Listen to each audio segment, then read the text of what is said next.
بسم اللہ الرحمن الرحیم الصلاۃ والسلام علیک یا رسول اللہ وعلی آلک وصحابک یا حبیب اللہ والشعراء یتبعہم الغاوون۔ صدق اللہ العظیم۔ سورۃ الشعراء۔ شعراء شاعر کی جمع ہے، یعنی شاعروں والی صورت۔ اس صورت کے آخر میں شعراء کا ذکر ہے، اور شعراء کے بارے میں یہ نص قرآنی ہے، وَالشُّعَرَاءُ یَتَّبِعُهُمُ الْغَاوُونَ۔ بیہودہ حد سے تجاوز کرنے والے اور بیکار باتوں کی پیروی کرنے والے ہوتے ہیں، لیکن استثناء فرمائے اِلَّا الَّذِينَ آمَنُوا وَعَمِلُوا الصَّالِحَاتِ وَذَكَرُوا اللَّهَ كَثِيرًا۔ ایمان والے ہوں، عمل صالح والے ہوں، اور اللہ کا ذکر کثرت سے کرنے والے ہوں، تو وہ شعراء یتبعہم الغاوون سے استثناء میں آ جائیں گے۔ کعب بن مالک، حسان بن ثابت، صحابہ کے دور کے مشہور شاعر، یہ ان سے کیا ہو جائیں گے؟ الگ ہو جائیں گے۔ یہ اس لیے سورت کا نام شعراء رکھا گیا ہے کہ رسول اللہ صلی اللہ علیہ وسلم نے فرمایا کہ جو ہمیشہ سورہ شعراء پڑھتا رہے گا اس کے گھر میں کبھی چور داخل نہیں ہوگا۔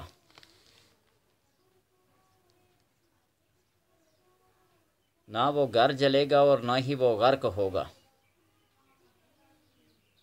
شعراء اس لیے نام رکھا گیا ہے سورت کا کہ اس میں شعراء کا ذکر ہے، اور اس کی فضیلت میں آپ صلی اللہ علیہ وسلم نے یہ فرمایا کہ جو کوئی سورہ شعراء کو پڑھتا رہے گا چور اس گھر میں داخل نہیں ہوگا، چوری ڈکیتی نہیں ہوگی، اس کا مال و متاع بالکل صحیح و محفوظ رہے گا، کسی قسم کا نقصان نہیں ہوگا، آتش زدگی نہیں ہوگی، چیزیں رکھی ہوئی اپنی جگہ پہ برقرار رہیں گی، کہیں کوئی چیز مسپلیس نہیں ہوگی۔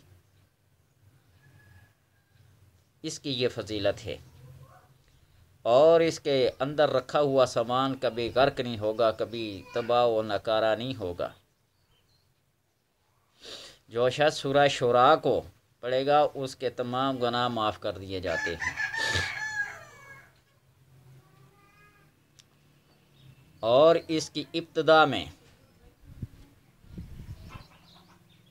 اللہ کا باقی نفس کا اللہ یکون مؤمنین، آپ صلی اللہ علیہ وسلم مومنوں پر کتنے مہربان ہیں۔ کبھی کبھی خود اپنے گلے کو یوں جس طرح بندہ دباتا ہے نا، تو بے چارگی اور مجبوری کے عالم میں جس طرح بندہ مایوس ہو کر کرتا ہے نا، تو آپ صلی اللہ علیہ وسلم اتنے پریشان ہو جایا کرتے تھے کہ یہ لوگ مسلمان کیوں نہیں ہوتے۔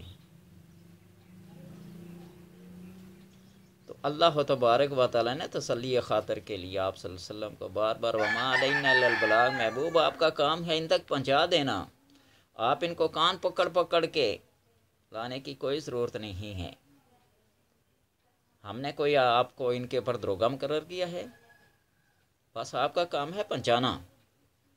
آپ اللہ کے نبی ہیں، اللہ کے رسول ہیں، یہ وہ نعمتیں ہیں جو کائنات کی سب سے عظیم تر نعمتیں ہیں۔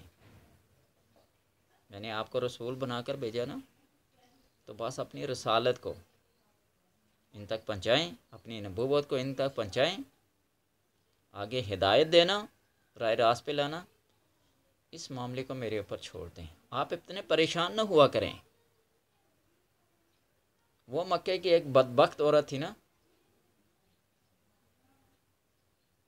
6 مہینے تک بیع کا سلسلہ آپ صلی اللہ علیہ وسلم سے منقطع رہا، وہ آ کر بڑے تانے دیا کرتی تھی، جس کی وجہ سے آپ صلی اللہ علیہ وسلم بہت کبیدہ خاطر ہو جایا کرتے تھے، بہت پریشان ہو جایا کرتے تھے، اور وہ آ کے کہا رہے تمہارے صاحب نے تمہیں چھوڑ دیا ہے۔ کیا گزرتی ہوگی قلب رسول پہ صلی اللہ علیہ وسلم۔ اور 6 مہینے کے بعد جب وحی نازل ہوئی نا، تو اللہ نے فرمایا وَالضُّحَىٰ وَاللَّيْلِ إِذَا سَجَىٰ مَا وَدَّعَكَ رَبُّكَ وَمَا قَلَىٰ وَلَلْآخِرَةُ خَيْرٌ لَكَ مِنَ الْأُولَىٰ وَلَسَوْفَ يُعْطِيكَ